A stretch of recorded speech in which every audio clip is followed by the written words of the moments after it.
Because I had that kind of Christianity for a long time. Revival high, barren valley, revival high. You know why we've moved away from revival mentality? This is why this is happening. And some people go, well, we've moved away from it at our detriment. We need to be having revival mentality again. I disagree. You know what we were doing when I was coming up in the church? Revival mentality was coming from people who always bragged about being hungry for God. We used to even sing songs about it. I'm hungry for a move of God. We'd come in, bawl and squall, and get our face in the carpet and go, oh, I'm thirsty for God to move. And it was as if we forgot about the fact that in the book of John, Jesus said, if a man eats what I give him, he'll never hunger again. And if a man believes on me, he'll never thirst again. How many of you know that if you feasted on Jesus and drank from Jesus, you're supposed to stop being hungry and thirsty? So why in the world do we brag about being hungry for a move of God? It's because we have a separation mentality. We don't really feel like Jesus lives on the inside of us. We feel like He'll meet us if we'll do our part. Fast, pray, give, go, do. God will show up. Boy, that's the kind of revival we need. No, grace has finally moved us past this constant feeling of hunger. I'm not hungry for Jesus. I've already tasted and seen that the Lord is good. I'm not even hungry for another emotional mountain. He has made my hills flat. I don't believe I'm going to come around a corner and be shocked by the move of God. He's made my crooked path straight.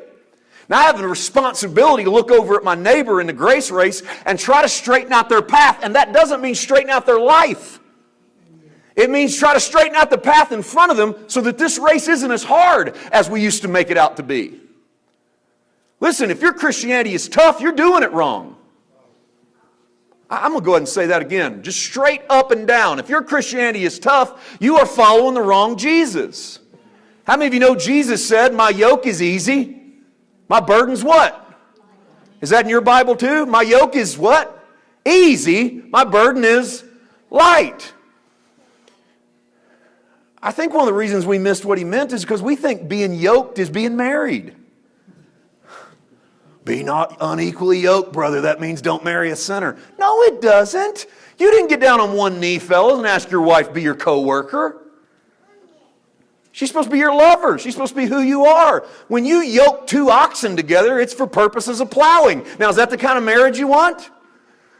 That whole text was not about marriage. It was about joining yourself in mission and in aim when someone doesn't know you're Jesus. He said you're just going to have problems. It's going to be tough. That's why Jesus said, my yoke is easy, my burden is light. You and I are going to do this together. But the reality is, watch how I do it and learn the unforced rhythms of grace. And as you watch me, you shall find rest for your souls. I'm going to show you how to rest while we do the work.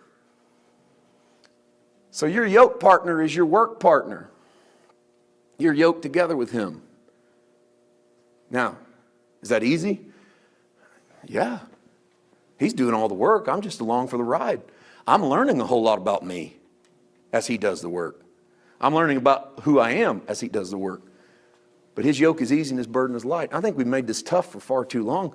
The only way this is ever hard is the more you're involved. Okay? The more you are involved, the harder your Christianity is going to feel.